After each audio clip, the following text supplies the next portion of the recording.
Livro de Êxodo, capítulos 9 e 10. O Senhor ordenou a Moisés: volte ao faraó e diga-lhe: assim diz o Senhor, o Deus dos Hebreus, deixe meu povo sair para me adorar. Se você continuar a detê-lo e a recusar-se a deixá-lo sair, a mão do Senhor ferirá com uma praga mortal todos os seus animais: cavalos, jumentos, camelos, bois e ovelhas. Mais uma vez, porém, o Senhor fará distinção entre os animais dos israelitas e dos egípcios. Não morrerá um só animal de Israel. O Senhor já definiu quando a praga começará. Amanhã o Senhor ferirá a terra. O Senhor fez como tinha dito. Na manhã seguinte, todos os animais dos egípcios morreram, mas os israelitas não perderam um só animal. O faraó mandou investigar e confirmou que o povo de Israel não havia perdido um só animal. Ainda assim, o coração do faraó permaneceu endurecido e ele continuou se recusando a deixar o povo sair. O Senhor disse a Moisés e a Arão: peguem um punhado de cinzas de forno de olaria. Moisés deve lançá-las no ar, diante dos olhos do faraó. As cinzas se espalharão sobre a terra do Egito como poeira fina e provocarão feridas purulentas nas pessoas e nos animais em todo o Egito. Então Moisés e Arão pegaram um punhado de cinzas de um forno de olaria e se colocaram diante do faraó. Moisés lançou as cinzas no ar e surgiram feridas, tanto nas pessoas como nos animais. Nem mesmo os magos conseguiram permanecer diante de Moisés, pois surgiram feridas neles e também em todos os egípcios. Mas o Senhor endureceu o coração de Faraó, e como o Senhor tinha dito a Moisés, Faraó se recusou a ouvir. O Senhor disse a Moisés: amanhã levante-se cedo, vá até o faraó e diga-lhe: assim diz o Senhor, o Deus dos Hebreus, deixe meu povo sair para me adorar. Do contrário, enviarei mais pragas sobre você, sobre seus oficiais e sobre seu povo. Então você saberá que não há ninguém como eu em toda a terra. A esta altura, eu poderia ter estendido minha mão e ferido você e seu povo com uma praga que os apagaria da face da terra.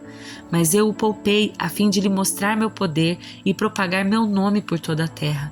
Ainda assim, você se exalta sobre meu povo, recusando-se a deixá-lo sair. Por isso, amanhã a esta hora, enviarei a tempestade de granizo mais devastadora de toda a história do Egito. Rápido, mande seus animais e servos deixarem os campos e procurarem abrigo. Quando o granizo cair, todas as pessoas e animais que estiverem ao ar livre morrerão. Alguns dos oficiais do faraó se atemorizaram com o que o Senhor tinha dito. Sem demora recolheram seus servos e animais dos campos, mas aqueles que não deram atenção à palavra do Senhor deixaram seus rebanhos e servos no campo. Então o Senhor disse a Moisés: estenda a mão em direção ao céu para que caia granizo sobre toda a terra do Egito, sobre as pessoas, animais e plantas em toda a terra do Egito. Moisés estendeu a vara em direção ao céu e o Senhor mandou trovões e granizo, além de raios que caíam sobre a terra. O Senhor enviou uma horrível tempestade de granizo sobre todo o Egito. Nunca em toda a história do Egito houve uma tempestade como aquela, com granizo tão devastador e raios tão constantes. A chuva de granizo deixou toda a terra do Egito em ruínas. Destruiu tudo o que estava no campo, tanto pessoas como animais e plantas, e até mesmo as árvores foram despedaçadas. O único lugar em que não caiu granizo foi a região de Gósen, onde vivia o povo de Israel. Então Faraó mandou chamar Moisés e Arão. Dessa vez eu pequei, disse ele. O Senhor é justo e eu e meu povo somos culpados. Por favor, supliquem ao Senhor que ele ponha fim à tempestade horrível de trovões e granizo. Já chega, eu os deixarei ir. Não precisam mais ficar aqui. Moisés respondeu: assim que eu sair da cidade, estenderei as mãos ao Senhor. Os trovões e o granizo cessarão, e o faraó saberá que a terra pertence ao Senhor. Mas sei que Faraó e seus oficiais ainda não temem o Senhor Deus. Todo o linho e a cevada foram destruídos pelo granizo, pois a cevada estava na espiga e o linho em flor. O trigo comum e o trigo candeal, porém, foram poupados, pois ainda não tinham brotado do solo. Moisés deixou a corte do faraó e saiu da cidade. Quando estendeu as mãos ao Senhor, os trovões e o granizo cessaram e a chuva torrencial parou. Ao perceber que a chuva, o granizo e os trovões haviam cessado, Faraó voltou a pecar. Seu coração mais uma vez se endureceu, assim como o de seus oficiais. Uma vez que seu coração continuava endurecido, Faraó se recusou a deixar o povo sair, como o Senhor tinha dito por meio de Moisés. O Senhor disse a Moisés: Volte ao Faraó, pois endureci o coração dele e dos seus oficiais, para que eu demonstrasse meus sinais entre eles, e também para que você conte a seus filhos e netos como eu ridicularizei os egípcios, e lhes fale dos sinais que realizei no meio deles. Assim vocês saberão que eu sou o Senhor. Moisés e Arão foram ver o faraó novamente e lhe disseram: Assim diz o Senhor, o Deus dos Hebreus: Até quando você se recusará a se submeter a mim? Deixe meu povo sair para me adorar. Se você se recusar, tome cuidado. Amanhã trarei sobre o seu território uma nuvem de gafanhotos. Cobrirão toda a terra de modo que não se poderá ver o chão. Devorarão o que restou de suas colheitas depois da tempestade de granizo, e também todas as árvores que estiverem crescendo nos campos. Invadirão seus palácios, as casas dos seus oficiais e todas as casas do Egito. Nunca em toda a história do Egito seus antepassados viram uma praga como esta. Quando terminou de falar, Moisés deu as costas ao faraó e saiu. Os oficiais da corte se aproximaram do faraó e suplicaram: Até quando o faraó permitirá que esse Moisés seja uma ameaça para nós? Deixe os homens saírem para adorar o Senhor, o Deus deles. O faraó não vê que o Egito está em ruínas? Logo Moisés e Arão foram trazidos de volta à presença do faraó. Está bem, disse ele, vão e adorem o Senhor seu Deus. Mas quem exatamente irá? Moisés respondeu: Iremos todos, jovens e velhos, nossos filhos e filhas e todos os nossos rebanhos, pois celebraremos uma festa em honra ao Senhor.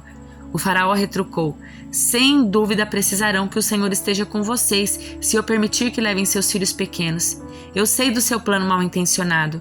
De jeito nenhum, só os homens poderão sair para adorar o Senhor, pois foi isso que vocês pediram. E o faraó mandou expulsá-los do palácio. Então o Senhor disse a Moisés: Estenda a mão sobre a terra do Egito para que venham os gafanhotos.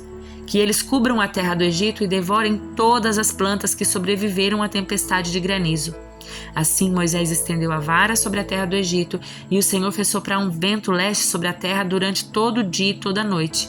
Quando amanheceu, o vento leste havia trazido os gafanhotos. Eles invadiram todo o Egito, desceram em nuvens densas sobre o seu território, de uma extremidade à outra. Foi a pior praga de gafanhotos em toda a história do Egito e jamais houve outra igual, pois os gafanhotos cobriram toda a superfície e escureceram a terra, devoraram todas as plantas nos campos e todas as frutas nas árvores que tinham sobrevivido à tempestade de granizo.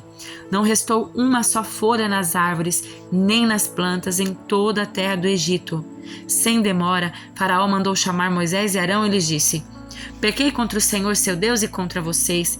Perdoem meu pecado apenas mais uma vez. E supliquem ao Senhor seu Deus que ele me livre desta morte. Moisés deixou a corte do faraó e suplicou ao Senhor. O Senhor respondeu e mudou a direção do vento, fez soprar um vento forte, vento oeste, que levou os gafanhotos para o Mar Vermelho. Não sobrou um só gafanhoto em toda a terra do Egito. Mas o Senhor endureceu o coração do faraó, e ele se recusou a deixar o povo de Israel sair. O Senhor disse a Moisés: Estenda a mão em direção ao céu e a terra do Egito ficará coberta de escuridão, tão densa que poderá ser apalpada. Moisés estendeu a mão em direção ao céu e uma escuridão profunda cobriu toda a terra do Egito por 3 dias. Nesse período as pessoas não conseguiam ver umas às outras e ninguém saía do lugar, mas onde viviam os israelitas havia luz como de costume. Por fim, Faraó mandou chamar Moisés. Vão e adorem o Senhor, disse ele. Podem até levar os seus filhos pequenos, mas deixem seus rebanhos aqui. De jeito nenhum, respondeu Moisés. Por acaso o faraó nos dará os animais necessários para as ofertas e os holocaustos ao Senhor nosso Deus? Todos os nossos animais devem ir conosco. Não podemos deixar nenhum casco para trás. Temos de escolher dentre esses animais para adorar o Senhor nosso Deus, e só saberemos como adorar o Senhor quando chegarmos lá. Mais uma vez, porém, o Senhor lhe endureceu o coração, e Faraó se recusou a deixá-lo sair. Fora daqui! Gritou para Moisés. Estou avisando, nunca mais apareça diante de mim. No dia em que vir meu rosto, você morrerá. Muito bem, respondeu Moisés, nunca mais verei seu rosto novamente. Livro de Provérbios, capítulo 15. A resposta gentil desvia o furor, mas a palavra ríspida desperta a ira. A língua dos sábios torna atraente o conhecimento, mas a boca dos tolos despeja a insensatez. Os olhos do Senhor estão em todo lugar, observam tanto os maus como os bons. Palavras suaves são árvore da vida, mas a língua enganosa esmaga o espírito. O insensato despreza a instrução do seu pai, mas quem aprende com a repreensão demonstra prudência. Há tesouros na casa do justo, mas os rendimentos dos perversos causam problemas. A boca dos sábios espalha conhecimento. O coração do tolo nada tem a oferecer.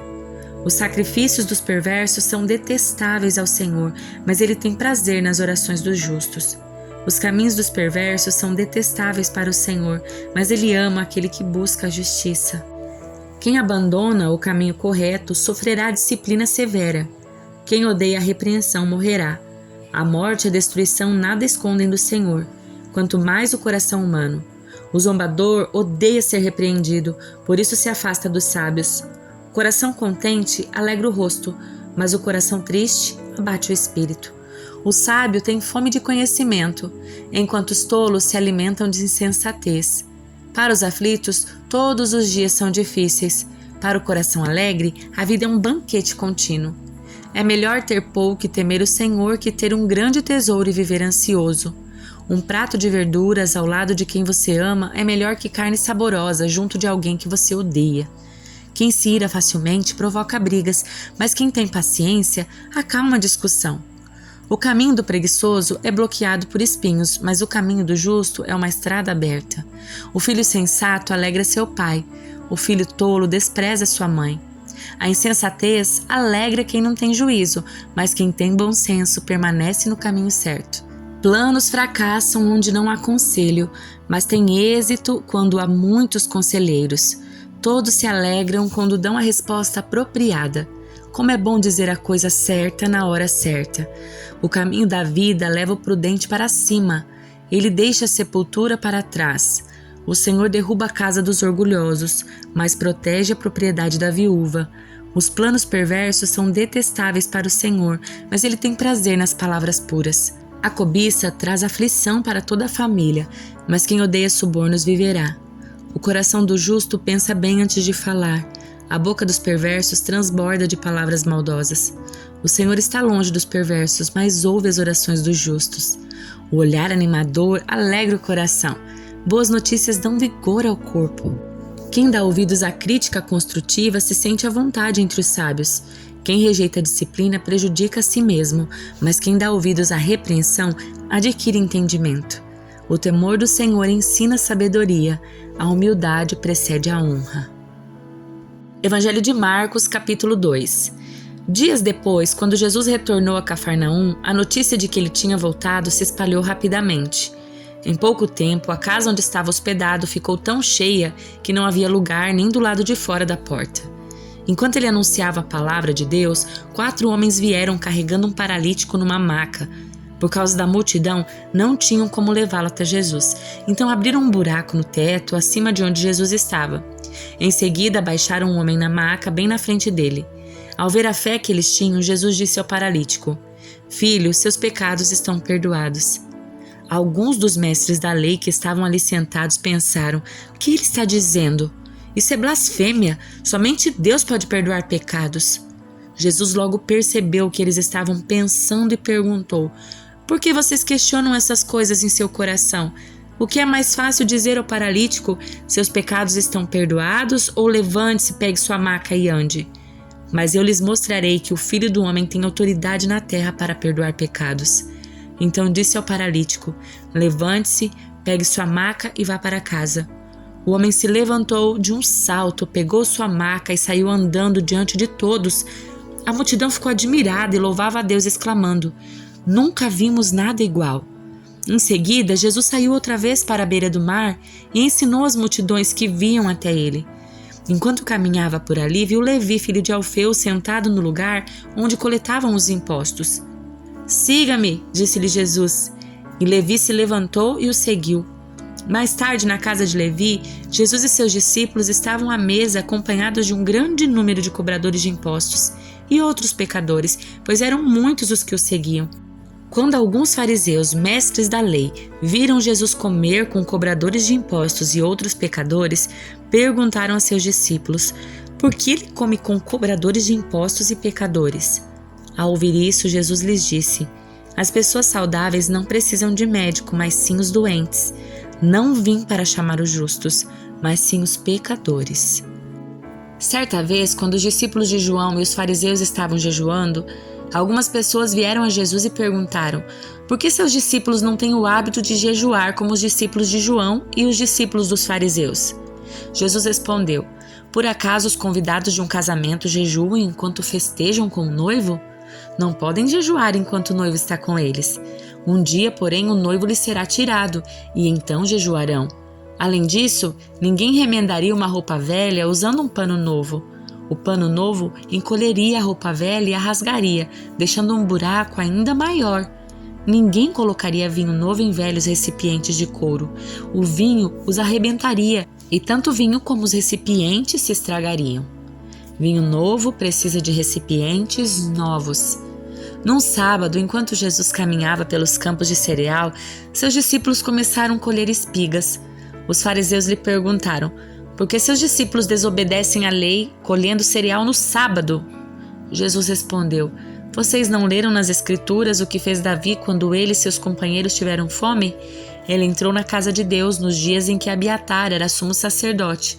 Comeu os pães sagrados que só os sacerdotes tinham permissão de comer e os deu também a seus companheiros.